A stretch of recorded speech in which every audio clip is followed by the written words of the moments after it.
하나님 말씀 창세기 2장입니다. 창세기 2장 1절에서 끝절까지 말씀 교독합니다. 1절 말씀 제가 먼저 받들어 봉독드립니다. 천지와 만물이 다 이루니라.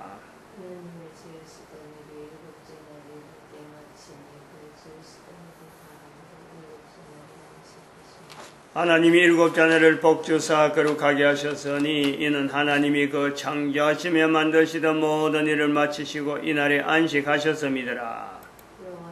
너희가 하나님의 성전인 것과 하나님의 성령이 너희 안에 거하시는 것을 알지 못하느냐.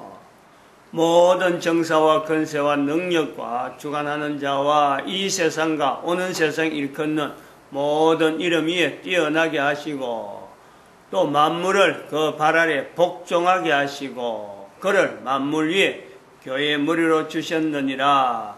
교회는 그의 몸이니 만물 안에서 만물을 충만케 하시는 자의 충만이니라.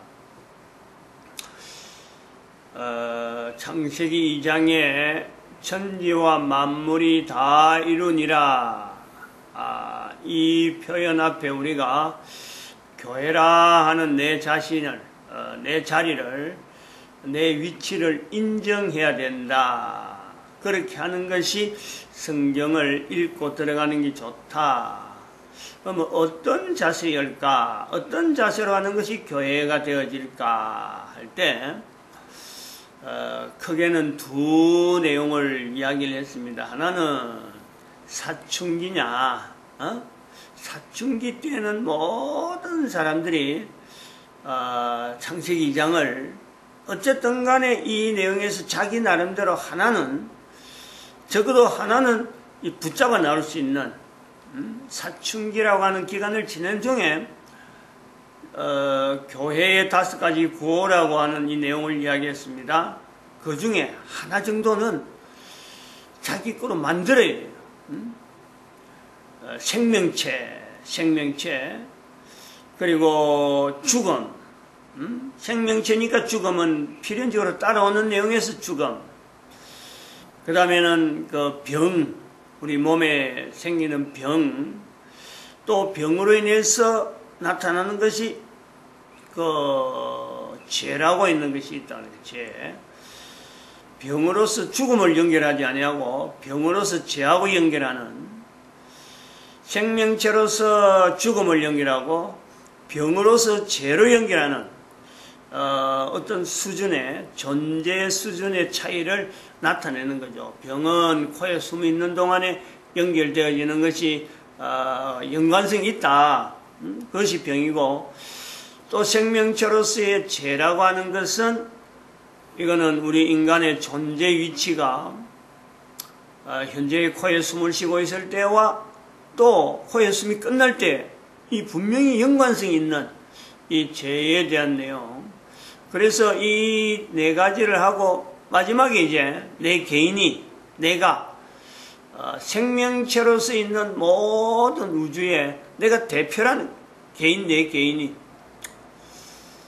사춘기 때에 전 인류가 거의 그 필수적으로 이 내용을 거쳐나가면요, 반드시 인류의 평화적인 여러 가지 환경은요, 반드시 지금처럼 문명 발달이라든지 지금처럼 국가 간의 어떤 경제력을 가지고 싸우는 거, 또 가정 단위에서 나타나는 수많은 갈등들, 네 가정, 내 가정, 네 가족, 내 가족, 이런 어떤 그 범위에서 충돌하고 또 확산시키고 하는 이런 수많은 어떤 이 갈등들이 어마어마한 내용으로 복지를 이야기하지 않아도 복지비용이라든지 이런 걸 갖고 구태여 그걸 갖고 경제적으로 충당하지 않아도요, 인류 사회가 복지적인 요소에 돈 안 들이는 복지가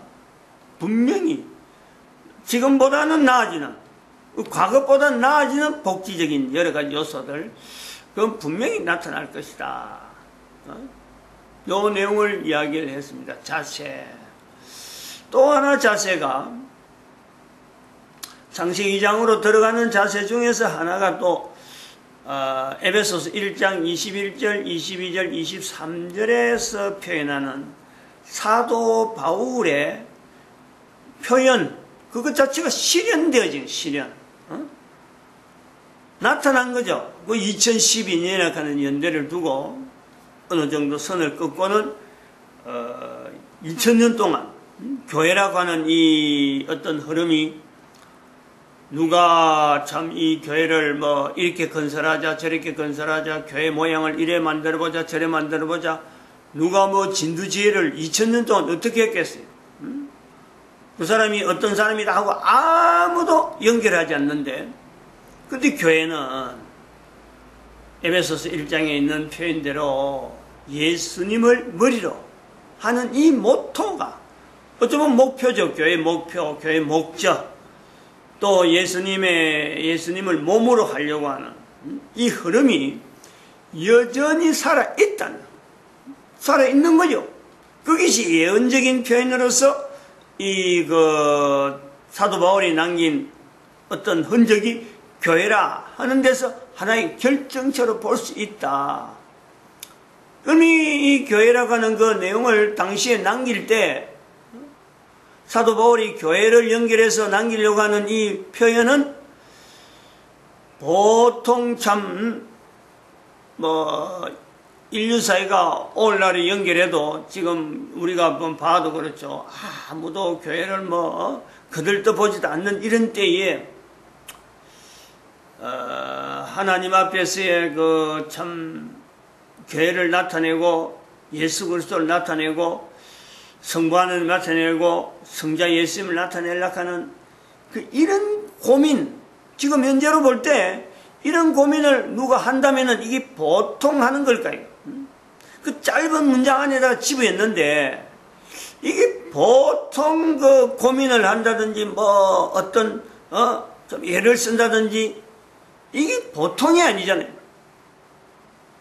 근데 그래 했기 때문에 사실은 결과적으로 교회라고 하는 이 이름이 교회라고 하는 건물, 교회라고 하는 정체가 어떤 객관적인 어떤 그 아이덴티티를 가진 어떤 참 실체가 2000년 동안 지금 우리 본 데서 분명히 위치를 가지고 있다.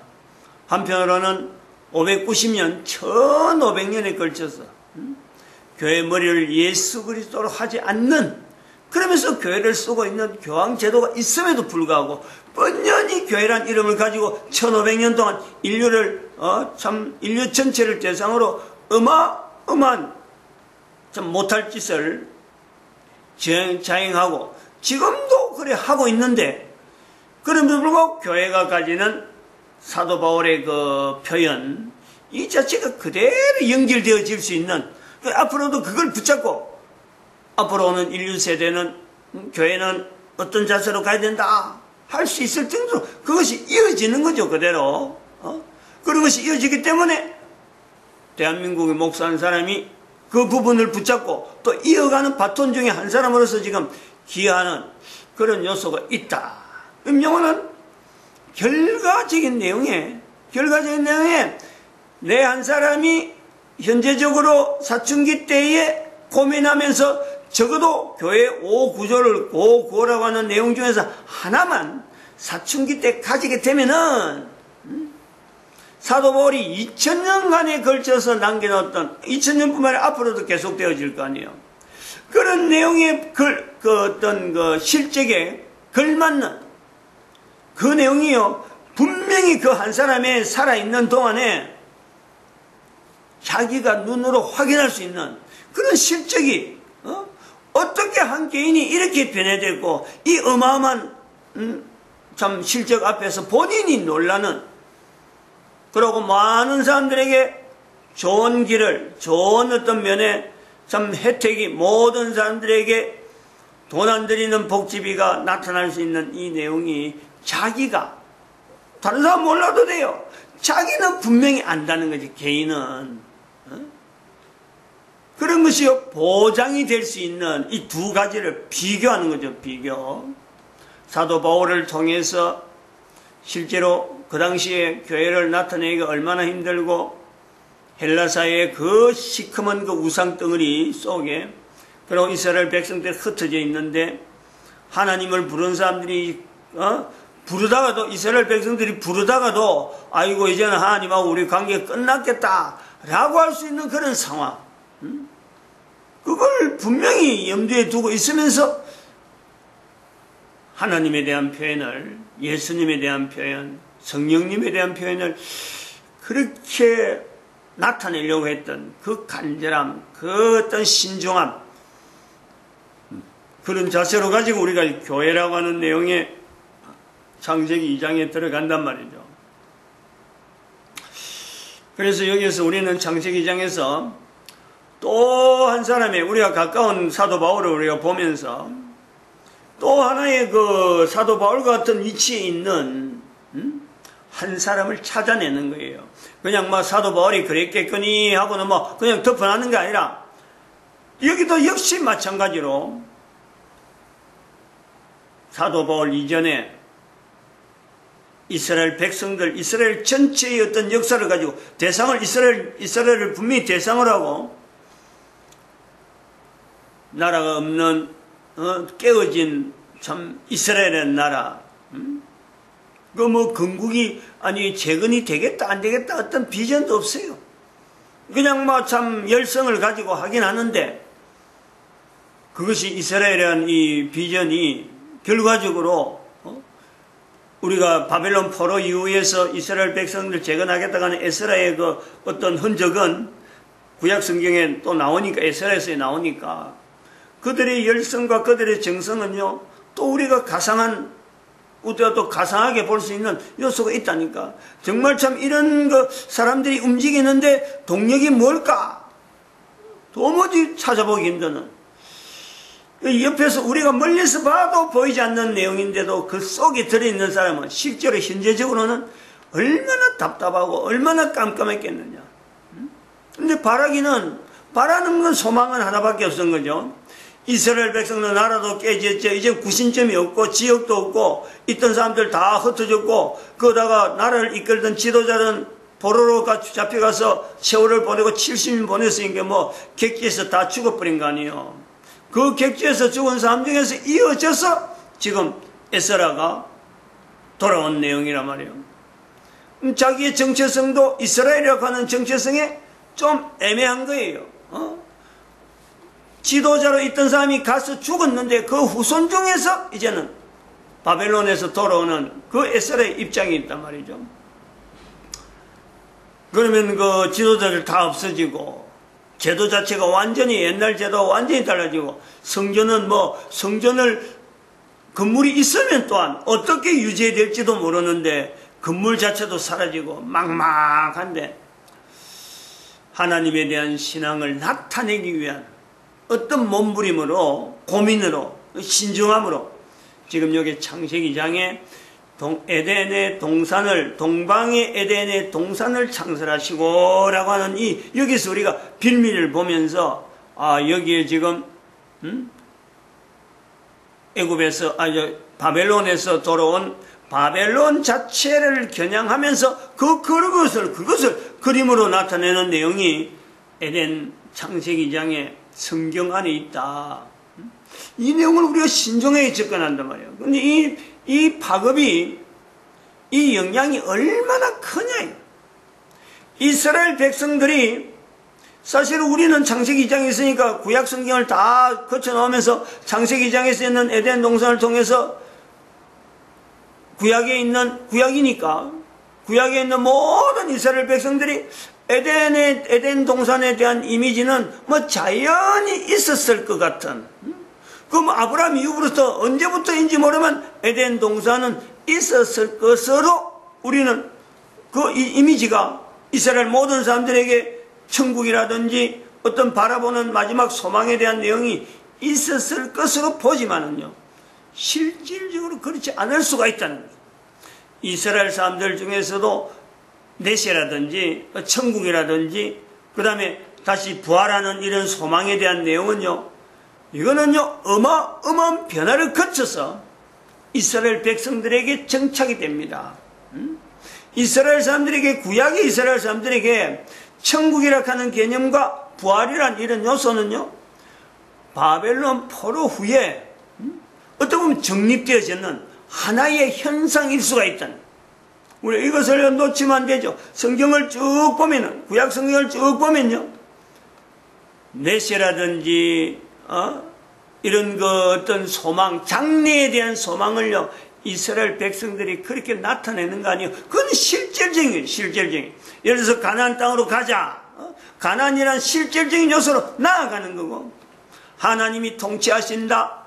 그것에서 나아가는 내용에서 결국은 예루살렘 성전이 형성되어지는, 예루살렘 성전이 있으니까 이제는 완벽한 나라 형태를 이루어가면서 하나님을 경외하고 하나님을 나타내는 백성으로서 이제 완료된 상황의 이스라엘 백성들이지, 이를 통해서 다음에 내년에 후내년에 연대를 두고 우리가 앞으로 존재하는 이 과정에서 천국이 우리에게 주어질 것이다, 부활이 주어질 것이다, 이것 자체에 대한 개념이 없는 거예요. 그것이 내가 개인이 지금 주장하는 게 아니에요. 이스라엘 백성들 중에 예수님 계실 때 사두개인 파가 있고 바리새 파가 있는 거예요. 이 두 파가 결국은 이스라엘을 지도한다 해서 예수님 당시에 이스라엘 사회를 유지하고 있는 지도자층이란 말이에요. 지도자층. 바리새인들은 성경에 나온 대로 그랬잖아요. 부활이 있다라고 하는 거고, 사두개파는 부활도 없다, 내세도 없다. 성경의 표현이 그렇다는 거야. 내가 그런 게 아니라. 그래서 그걸 이용해갖고 사도 바울이 나중에 그 붙잡혀갖고 그 두 파, 여기에 바리새파가 많은 거라고 생각하고는 바리새파에 대해서 나는 부활을 믿노라 하고는, 그러니까 그럼 내분하는, 그래서 결국 바울이 돌로 쳐 죽임 받는 자리에서 찢겨 죽든지 뭘 해갖고 죽으려고 하는 그 상황에서 벗어나는 역사, 이 기록적인 내용이 있다. 우리는 너무 쉽게 예수님께서 회개하라 천국에 가까웠다 하니까 이스라엘 백성들이 다 천국에 대한 개념이 있는 거로 보지만 그렇지 않는 거죠. 천국에 대한 개념은 동방의 에덴의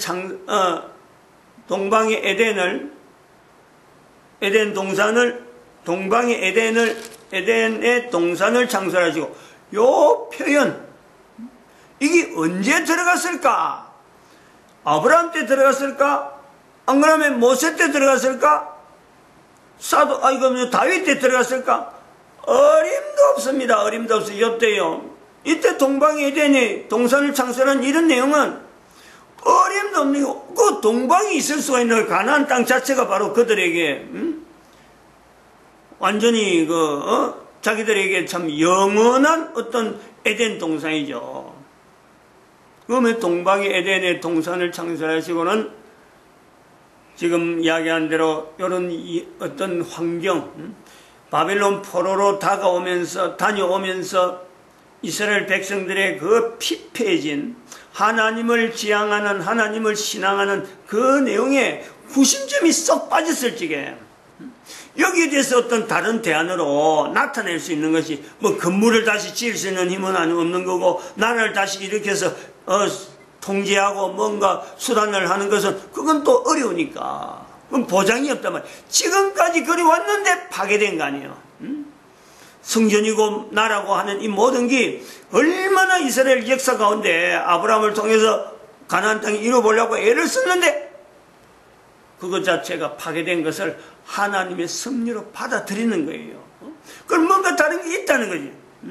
다른 걸 뭔가 해야 될 요소를 느끼는 거예요. 고민을 한다니까, 고민을. 그냥 보통 아이고, 동방 에덴, 그러니까 천국이하고 좋은 거 그리고, 이런 내용이 아니라, 고민하다가, 자기가 왜 바벨론에 포로 갔으며, 바벨론에 있는 상황이, 가나안하고 어떻게 차이가 있는데, 그렇게 좋은 땅이 있음에도 불구하고 그것은 하나님의 눈길이 없잖아요, 거기는. 그림 자체는 좋은데, 하나님께서 쓰지 않는 거죠. 사용하지 않는 거란 말이에요. 그러면 에스라가 보고 좋은 그림을 가지고 여기에서 이스라엘 사람들이 그 내용을 가지고 있으면은 이거는 보통 좋은 일이 아닌, 보통 어떤 소망되는 요소가 아닌 하나님이 하시는 것이고 하나님이 하실 것이고 하나님이 인도될 것이다 하는 이 요소에 접목하는 이 나름대로 시나리오를 요소를 뭔가 좀 가지는 거죠. 이거는 하나님께서 우리 이스라엘 사람들이 사용해야 되는 어떤 내용이 될 수 있겠다. 가능성에 대한 짐작. 성경에 오랜 내용을 두고 나라라고 하는 나라가 참 그야말로 막 풍지박산이 되어 있는 그 내용을 보면서도 이스라엘의 존립에 대한 내용, 결국은 나라가 없더라도 하나님을 신앙하는 부분은 오히려 더 이것이 더 힘이 있을 수가 있겠다. 한 곳에 모아진 상은 이미 넘어버리고 바벨론 포로 70년 이후로 돌아보니까 나라 이스라엘 사람들은 다 흩어진 거예요. 헬라 지역으로 각 곳으로. 그 사람들 다시 모으기는 힘드는 거예요. 흩어져 있는 이스라엘 백성들에게 하나님의 하심에 대한 이 내용을 알리는 것은 이제는 이야기로서 전달되는 내용으로서 가나안 땅을 구심적으로 할 수 있는 요소를 만들어야 되겠다라는 것에 대한 착상이요 나타날 수 있단 말이에요. 그런 개념에서 우리가 보면은 동방의 에덴을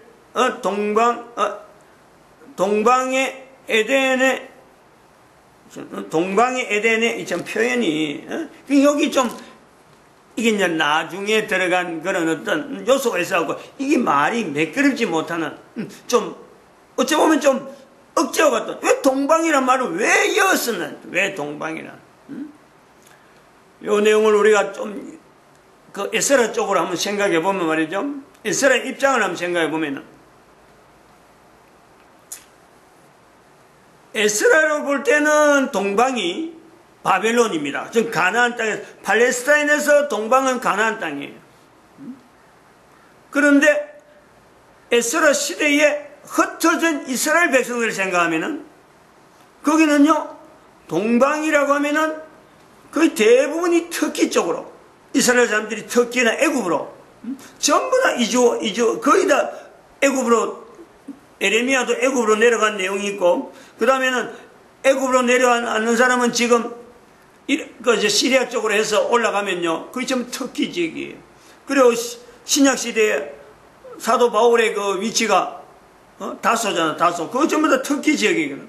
그러면 터키 지역이나 애굽에서 보면요 동방이 어디냐면 바로 가나안 땅이에요.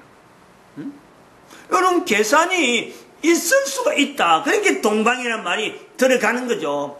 본인이 보는 동방이라고 하는 내용에도 잘못된 내용이 아니고 그 사실적인 내용에 지금 현재 모델을 잡고 있는 거하고 그 다음에 흩어진 이스라엘 백성이 현재로 볼 때도 가나안이라고 하는 곳을 동방이라고 할 때는 그들이 얼마나 위로가 되겠어요. 결국 자기들이 있는 곳에 동방이라는 것은 실질적인 과거에 아브라함 이전부터 넘어왔던 에덴 동산이 자기들 땅이 될 수 있다 하는 어떤 연결성을 쉽게 가능하죠. 가나안이라고 하는 위치에 하나님이 주신 젖과 꿀이 흐르는 땅에 대한 내용은 지금까지 꾸준히 나라에서 그거 갖고 나라를 지탱해 왔는데 이제 나라가 없는 지금에 동방의 에덴을 창설하시고 하는 이런 표현을 쓰는 자체가 이스라엘 백성들의 엄청난 희망이 되어질 수 있는 이미 몸은 이미 가나안 땅이고 터키 쪽으로 그 다음에 애굽 쪽으로 몸은 떠나 있지만은 마음을 그것을 모을 수 있잖아요. 모든 사람이 거다가 모을 수 있단 말이에요. 그리고 가나안에서 이스라엘 백성 흩어진 포로가 아닌 사람들이 동쪽으로 가면은 바벨론인데 그 사람들이 자발적으로 갈 일은 없는 거예요. 왜냐? 포로된 사람들이 갔는데 자기들이 또 그 방향으로 옮길 이유는 없는 거예요. 거기는 정말 살기 힘드는 사막과 같은 일반 사람들이 쉽게 갈 수 있는 내용이 아니에요. 그래서 흩어진 사람들은 이스라엘 흩어진 사람들은 전부 다 서쪽으로 터키 쪽으로 애굽 쪽으로 나머지는 지중해니까 갈라져서 두 갈래 길로 해서 지금 흩어진 이스라엘 백성들을 볼 때는 동방의 동방의 에덴을 창설하시고 하는 이런 에덴의 동산을 창설하는 내용은요, 이 표현 한마디에 사람들이 집중을 한답니다. 집중을. 이런 표현의 어떤 요소가 있을 수가 있다. 그리고 나타난 내용을 우리가 연결하면은 강이 나오잖아요. 강. 10절부터. 여기 10절부터 11절, 12절, 13절, 14절까지 첫째 강, 둘째 강, 셋째 강, 넷째 강 하는 이런 내용, 넷째 강까지 강을 표현하는 이 요소도 결국은 이스라엘 백성들에게 흩어진 이스라엘 백성을 볼 때 강이라고 하는 이 내용이 가나안 땅에는 강이 없는 거거든. 근데 강이 동서남북으로 네 강이 흐르는 이런 그 아름다운 땅, 자기들의 고토를 나름대로 그릴 수 있는, 가보진 않았지만은 우리 고향은 바로 네 강이 흐르고 있다 하는 이 연상을 할 수 있겠다는 거예요. 이런 표현들. 그래서 이 어떤 내용에 사도 바울의 고민과 그 신중함이 창세기 2장에도 에스라의 고민과 신중함이 같이 있을 수 있다. 이런 자세로 가지고 우리가 창세기 2장에 첫 번째 교회라고 하는 내용, 그 다음에 두 번째 사도 바울의 고민, 그 다음에 세 번째 에스라의 고민을 좀 더 추가할 수, 이건 나이가 이제 들어야 되겠죠. 꼭 사춘기 때까지는 이걸 안 해도 되는데, 사춘기 때 다 끝내라 하는 건 아니지만, 적어도 이런 자세를 가지고 성경을 들어갈 때, 성경이 하나님 말씀이라 하는 이 자세가 자연히 나올 수밖에 없다. 자연히. 마칩니다. 기도드립니다. 할렐루야.